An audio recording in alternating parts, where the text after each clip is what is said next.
नमस्कार।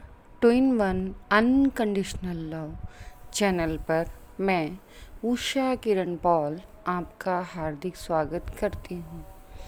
आज का ये जो चैनल है एक क्वेश्चन का आंसर है। क्वेश्चन है कि क्या ट्विन सोल्स पैरेलल यूनिवर्स में रहते हैं? तो आंसर है कि आंसर आपके अंदर ही है।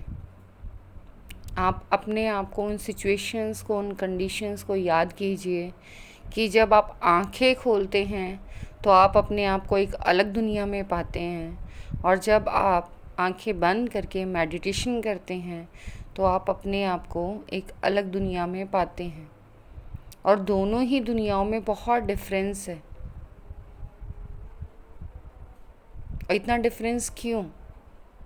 ये दुनिया एकदम अलग क्यों लगती है हमें? एक जैसी क्यों नहीं लगती? इसका मतलब कि हम लोग जब मेडिटेशन करते हैं तो यूनिवर्स में एक ऐसे स्पेस में चले जाते हैं, एक ऐसी जगह चले जाते हैं जो दुनिया इस 3D वर्ल्ड से अलग है, अलग एग्जिस्ट करती है। इसे मैं पैरेलल यूनिवर्स तो नहीं कहूँगी, इसे मैं स्पिरिट होम, स्पिरिचुअल वर्ल्ड या हमारे परमपिता परमेश्वर का धाम कहूँगी, जहाँ हमें गाइड किया जाता है, हमें असेंड होने में हेल्प की जाती है, हमें प्रिपेयर किया जाता है, हमें वो सारी बातें याद दिलाई जाती हैं जो हम भूल चुके हैं। हमारे पास्ट बर्थ्स हमारे सामने लाए जाते हैं, हमारा फ्यूचर हमारे सामने लाया जाता है, ये एहसास कराने के लिए कि देखो, पास्ट को तो आपने ये कह दिया कि हमें तो पता ही नहीं हमारे साथ ये हुआ है या नहीं हुआ, लेकिन वो जो आगे आने वाला फ्यूचर है वो इस बात की गारंटी है कि ये जो पास्ट लाइफ रिग्रेशन आपका कराया गया है वो भी ट्रू है, और वो कमिंग फ्यूचर उनको पहले ही बता दिया जाता है, एक मूवी की तरह उनके सामने रिवील कर दिया जाता है। और जैसे ही वो सिचुएशन, कंडीशंस उनके सामने आती हैं तो उन्हें एकदम से याद आता है, अरे हाँ, ये तो पहले मैंने ड्रीम में देखा था, ये विज़न तो मैंने मेडिटेशन में देखा था।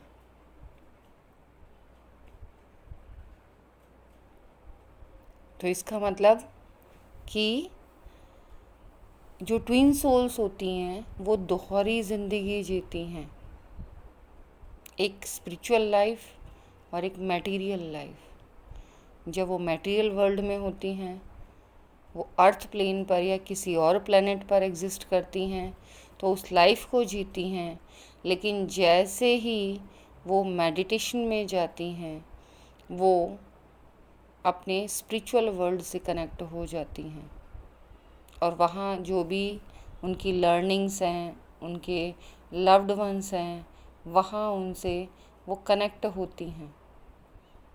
क्योंकि इस अर्थ प्लेन पर वो जो इतना बड़ा सोल पर्पज़ लेकर आए हैं उसे पूरा करने के लिए उन्हें एनर्जी भी तो चाहिए, और वो एनर्जी उन्हें मेडिटेशन से मिलती है, वो गाइडेंस उन्हें मेडिटेशन से मिलती है।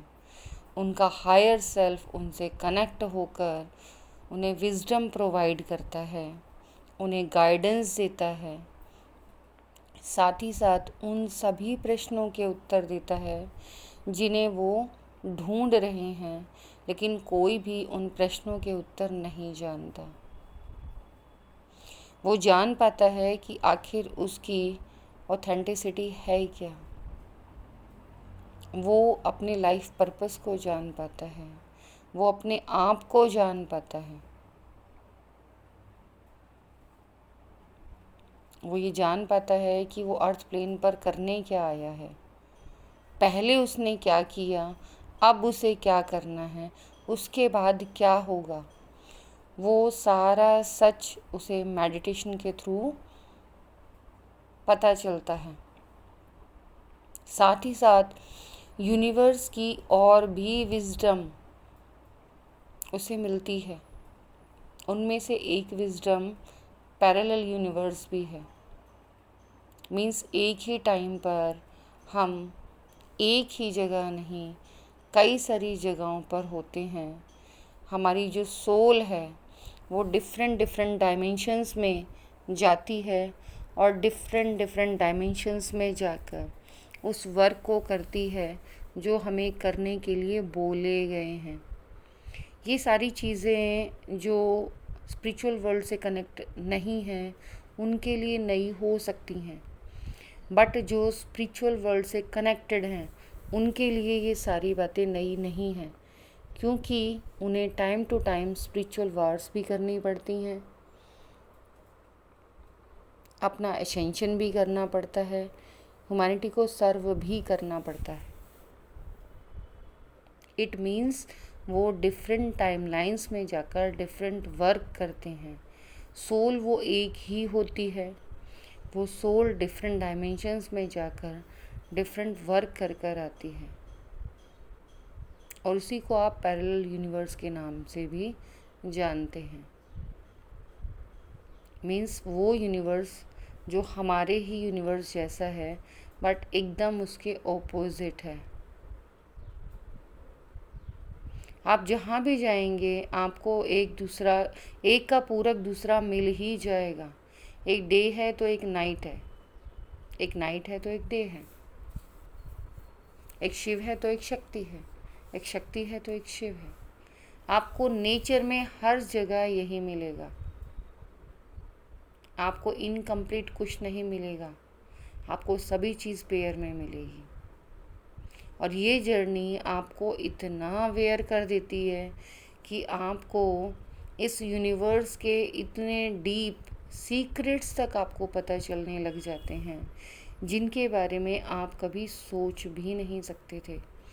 आपने कभी कहीं भी किताबों में उनके बारे में नहीं पढ़ा था। वो सब सीक्रेट आपको मेडिटेशन में रिवील किया जाता है,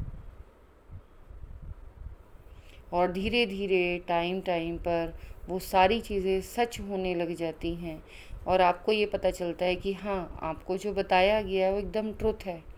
इसीलिए आप अपने मेडिटेशन के एक्सपीरियंसेस पर ट्रस्ट कीजिए और उन्हें अपनी एक नोटबुक में नोट डाउन करते जाइए। अपनी एक नोटबुक बनाइए और वहाँ पर लिखते जाइए। आप डिफरेंट डायमेंशंस में ट्रैवल करते हैं, उनके एक्सपीरियंस लिखिए। जैसे यहाँ मैं एक छोटा सा अपना एक्सपीरियंस शेयर करती हूँ कि मैं डायमेंशन 32 में जब एस्ट्रल ट्रैवल कर रही थी, वहाँ मैंने अपनी एक बहुत बड़ी और बहुत ज़्यादा खूबसूरत लेबोरेटरी देखी। और जब वहाँ मुझे ले जाया गया और मुझे दिखाया गया कि ये देखो, ये तुम्हारी लेबोरेटरी है, और वहाँ इस बर्थ में मैं अपने जिस लव्ड वन के साथ हूँ, वहाँ वो मेरे टीचर प्लस मेरी मदर, और मैंने उनको वहाँ देखा लाइव। पूरी लेबोरेटरी इतनी ज़्यादा खूबसूरत थी, और यहाँ पर अभी तक मुझे नासा के किसी फ़ोटो पिक्चर में भी इतनी खूबसूरत लेबोरेटरी नहीं मिली। ये सब चीज़ इतना सिस्टमैटिक वे में, और ये सारे एक्सपीरियंस आप अपने मेडिटेशन में करते हैं। क्योंकि ड्रीम्स में तो कहते हैं ना कि ड्रीम्स में वही आता है जो आपने कहीं ना कहीं देखा है, वही आपके माइंड में क्रिएशन करते हैं। वो पिक्चर्स कहीं ना कहीं को रिलेट करती हैं। बट जब आप एस्ट्रल ट्रैवल करके डिफरेंट डायमेंशंस में जाते हैं तो वहाँ वो एक्सपीरियंस आप अलग ही महसूस करते हैं, उसके लिए वर्ड्स नहीं हैं। सेम ऐसे ही जब आप अपने पैरेलल यूनिवर्स में ट्रैवल करते हैं, एस्ट्रल ट्रैवल, तब आपको पता चलता है कि ये हमारी अर्थ ही सब कुछ नहीं है, इसके अलावा भी यूनिवर्स बहुत ज़्यादा बड़ा है। तभी कहते हैं कि जो एक स्पिरिचुअल बीइंग है वो वास्ट नॉलेज रखता है, इतनी डीप नॉलेज जो सामान्य पर्सन के पास नहीं होती, क्योंकि वो डायरेक्ट यूनिवर्स से अटैच होता है, लिंक्ड होता है, यूनिवर्स के कांटेक्ट में होता है। इसीलिए उस सारे ट्रुथ को वो जान पाता है। ऐसे ऐसे ट्रुथ आप अपने मेडिटेशन में देखेंगे, जानेंगे अपने बारे में, अपने लव्ड वन के वंस के बारे में, नेचर के बारे में, यूनिवर्स के बारे में, जो आपने कभी कहीं ना तो सुने, ना कभी उनके बारे में पढ़ा, और ना उनके बारे में कोई इन्फॉर्मेशन, वो सब आपको पता चलता है।